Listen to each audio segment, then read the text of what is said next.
নমস্কার বন্ধুরা, welcome to এসটিউনিক sports. বন্ধুরা, এই ভিডিওতে আমরা কথা বলবো বেশ কিছু ফুটবল আপডেট নিয়ে। ট্রান্সফার আপডেটের খবর বেরিয়ে আসছে, ইস্ট বেঙ্গলকে নিয়ে কিন্তু একটা বিগেস্ট আপডেট বেরিয়ে আসছে, সেই আপডেটটা শেয়ার করে নেব। এছাড়া ইস্ট বেঙ্গল কিন্তু আজকে ডার্বি ম্যাচ জিতে পরবর্তী রাউন্ডে কোয়ালিফাই করলো। তো কিরকম ম্যাচ খেলেছে ইস্ট বেঙ্গল সেই নিয়েও আমরা কথা বলবো একটু এই ভিডিওতে। তাই ভিডিওটা শুরু থেকে শেষ পর্যন্ত দেখার অনুরোধ করলাম। আর ভিডিও ভালো লাগলে ভিডিওতে সকলে একটা করে লাইক করে দিও। আর যারা চ্যানেলে প্রথমবার এসেছো মনে করে চ্যানেলটাকে সাবস্ক্রাইব করে পাশের বেল আইকনটাকে অন করে রেখো। আর যারা ফেসবুক পেজ থেকে ভিডিও দেখছো মনে করে ফেসবুক পেজটাকে একটু ফলো করে নিও, তাহলে তোমাদের প্রিয় দলের খেলার সমস্ত আপডেট তোমরা এখানে পেয়ে যাবে। তো চলো আর দেরি না করে ভিডিও শুরু করা যাক। তো প্রথমেই যদি আমরা একটুখানি রিলায়েন্স ফাউন্ডেশন ডেভেলপমেন্ট লিগ নিয়ে কথা বলি, তো আজকে কিন্তু দুপুর 2:30 থেকে ইস্ট বেঙ্গলের ম্যাচ ছিল। ব্যারাকপুর স্টেডিয়ামে মুখোমুখি হয়েছিল মোহামেডানের সঙ্গে। এবং যেরকমটা তোমাদের বলেছিলাম, গোলকিপার পজিশনের জন্য কিন্তু অবশ্যই সেখানে রনিত সরকারকেই দেখা যাবে, কারণ আর কোনো গোলকিপার হাতে নেই। রোহিত রয়েছে কিন্তু সে অতটা অভিজ্ঞতা তার নেই। অবশ্যই ডার্বি ম্যাচে রনিত সরকার খুব একটা ভালো পারফরমেন্স করতে পারেনি, তারও ভুল ছিল, ডিফেন্সেরও ভুল ছিল। একটা বড় ব্যবধানে হারতে হয়েছিল ইস্টবেঙ্গল দলকে। মোহনবাগান অনেক ব্রিলিয়ান্ট ফুটবল খেলেছিল, এটা মানতেই হয়। তো সেই জায়গাতেই রনিত সরকারের উপর ভরসা রেখেই কিন্তু আজকে ম্যাচটা ইস্টবেঙ্গল ক্লিন শিট রেখে জিতেছে। তো ইস্টবেঙ্গল 2-0 গোলে ম্যাচটা জিতেছে এবং ম্যাচে কিন্তু বেশ কিছু প্লেয়ার খুব ভালো পারফরমেন্স করেছে এবং ম্যান অফ দ্য ম্যাচও যত সম্ভব ইস্টবেঙ্গলেরই একজন প্লেয়ার হয়েছে। তো ওভারঅল কিন্তু আজকে ইস্টবেঙ্গল পুরোপুরি একদম নিজেদের 100% দিয়ে খেলেছে। ইস্টবেঙ্গল কিন্তু লড়াই করে যে ফিরে আসতে পারে সেটা কিন্তু আজকে আবারও এই জুনিয়র ছেলেগুলো দেখিয়ে দিয়েছে। এই লড়াইয়ের ফলে কিন্তু তারা ম্যাচটা জিতে গিয়ে পরবর্তী রাউন্ডে কোয়ালিফাই করেছে এবং ইস্টবেঙ্গল শুধু নয়, সেখানে মোহনবাগান দলও কিন্তু কোয়ালিফাই করেছে। তো খুবই ভালো লাগছে, বাংলার দুই প্রধানই কিন্তু কোয়ালিফাই করেছে পরবর্তী রাউন্ডের জন্য। এছাড়া অ্যাডামাসও কোয়ালিফাই করেছে। আর একটা দল কারা সেটা জানতে পারলে পরবর্তী সময় অবশ্যই জানিয়ে দেব। তো ইন্টারজোনাল রাউন্ডে কিন্তু কোয়ালিফাই করে গেল ইস্টবেঙ্গল। এটা কিন্তু একটা খুব ভালো সুখবর ইস্টবেঙ্গল দলের জন্য এবং প্লেয়াররা কিন্তু পরবর্তী সময়ে আরো ভালো ফুটবল খেলে একটা ভালো রেজাল্ট করতে চাইবে এই সিজনেও। এবং বিনো জর্জকে নিয়ে অনেক রকম প্রশ্ন উঠে গিয়েছিল, তো বিনো কিন্তু তার ছেলেদের নিয়ে যে সঠিক কাজটা করছে আজকে আবারও প্রমাণ হয়ে গেল। একটা ম্যাচ খারাপ যেতে পারে, ফুটবল এরকম হয়েই থাকে, তো সেক্ষেত্রে প্লেয়াররা কিন্তু আজকে খুব ভালো ফুটবল খেলেছে। এরপর যদি আমরা সরাসরি চলে আসি একটুখানি ট্রান্সফার রিউমোরের দিকে, প্রথমেই যে প্লেয়ারটাকে নিয়ে কথা বলবো ভারতীয় প্লেয়ার এবং প্লেয়ারটা যথেষ্ট ভালো ফুটবল খেলছে এই সিজনে। 25 বছর বয়সী ভারতীয় উইঙ্গারের প্লেয়ার মোহাম্মদ ইয়াসির, যে কিন্তু এফসি গোয়া দলের লোন ডিলের মাধ্যমে এসেছে। তো হায়দ্রাবাদ এফসির প্লেয়ার এবং হায়দ্রাবাদ থেকে লোন ডিলে এসেছে। পরবর্তী সিজন লোন ডিল কমপ্লিট হয়ে গেলে তাকে হায়দ্রাবাদে ফিরে যেতে হবে।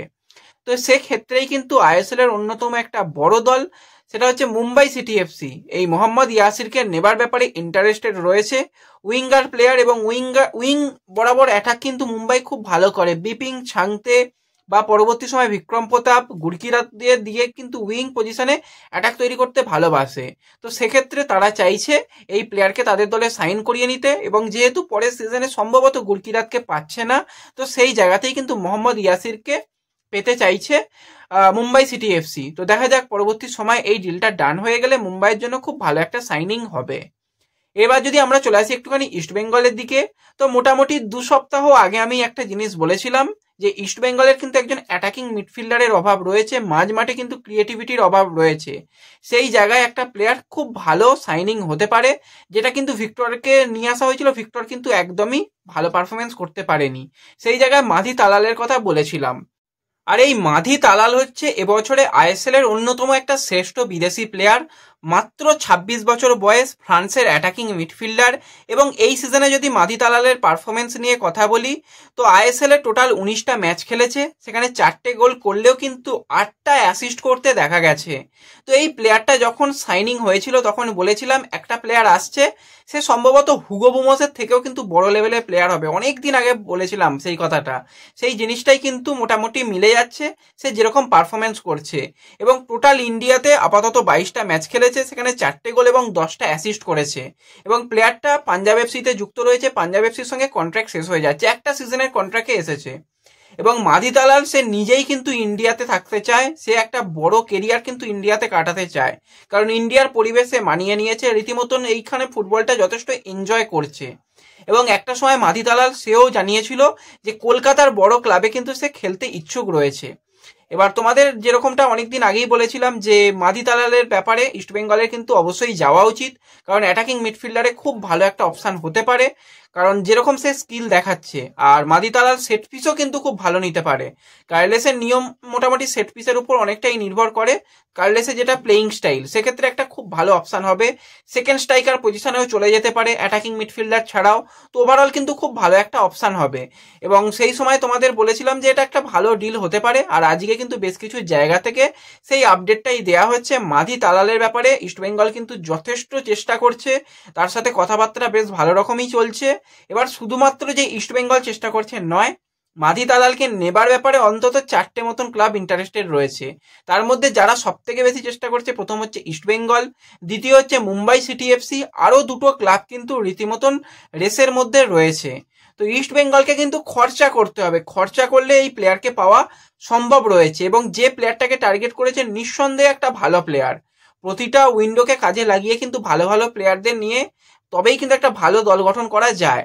তো সেক্ষেত্রে অবশ্যই ইস্টবেঙ্গল যেটা প্লেয়ারকে টার্গেট করেছে ভালো টার্গেট, এবং প্লেয়ারটাকে যেটা একটা প্রজেক্ট দেখানো যাবে সেটা হচ্ছে এএফসিতে যে কোনো বিদেশি প্লেয়ারই খেলার জন্য রীতিমতন এক পা বাড়িয়ে থাকে। তো সেক্ষেত্রে মাধিকে যদি এই এএফসির প্রজেক্টটা দেখানো যায় এবং তার যেরকম স্যালারি তাকে যদি ঠিকঠাক কন্ট্রাক্ট দেওয়া যায়, একটা বড় কন্ট্রাক্টই দিতে হবে, তাহলে কিন্তু সে ইস্টবেঙ্গলে আসতে পারে। তো এই মুহূর্তে কথাবার্তা বেশ ভালো রকম চলছে, এটুকু বলতে পারি। তো শেষ মুহূর্তে যদি বেশ কিছু অঘটন না ঘটে, তাহলে কিন্তু এই বিদেশি প্লেয়ারের লাল হলুদ জার্সি পড়ার সম্ভাবনা অনেকটাই বেশি। কিন্তু এটাও মাথায় রাখতে হবে, ট্রান্সফার মার্কেট সর্বদা পরিবর্তনশীল। আমরা উইন্টারেও দেখেছি, সামারেও দেখেছি, বেশ কিছু জায়গায় দেখে নিয়েছি। আর ব্যাপারটা যখন ইস্টবেঙ্গলের দিকে, ম্যানেজমেন্ট কী রকম কাজ করে আমরা খুব ভালোভাবে জানি। তো সেক্ষেত্রে ম্যানেজমেন্ট যদি ভাবে যে একটা ভালো বিদেশিকে সাইন করাবো, সেটা কিন্তু খুব ভালো হবে। এবং ভিক্টরকে যেভাবে নিয়ে আসা হয়েছে, তার এজটা কিন্তু অনেকটাই হয়ে গেছে এবং সে সত্যি চলছে না। তো এই অচল বিদেশির থেকে এরকম একজন আইএসএল এর এক্সপিরিয়েন্স প্লেয়ার এবং রীতিমতন ভারতে সফল হয়ে গেছে সেই বিদেশি প্লেয়ার এলে কিন্তু দলটা সত্যি ভালো হবে, এবং এই ডিলটা হওয়ার সম্ভাবনা সামারে এসে অনেকটাই বেশি। তো দেখা যাক পরবর্তী সময় এই বিষয় নিয়ে আর যা যা আপডেট আসবে তোমাদের অবশ্যই শেয়ার করে নেব। তো এই ভিডিওতে এইটুকুই আপডেট তোমাদের সঙ্গে শেয়ার করার ছিল। ভিডিও ভালো লাগলে ভিডিওতে লাইক করে দিও, চ্যানেলে প্রথমবার এলে মনে করে চ্যানেলটাকে একটু সাবস্ক্রাইব করে নিও, ফেসবুক পেজ থেকে যারা ভিডিও দেখছো ফেসবুক পেজটাকে ফলো করে নিও, এবং ভিডিও একটু সকলের সঙ্গে শেয়ার করে দিও।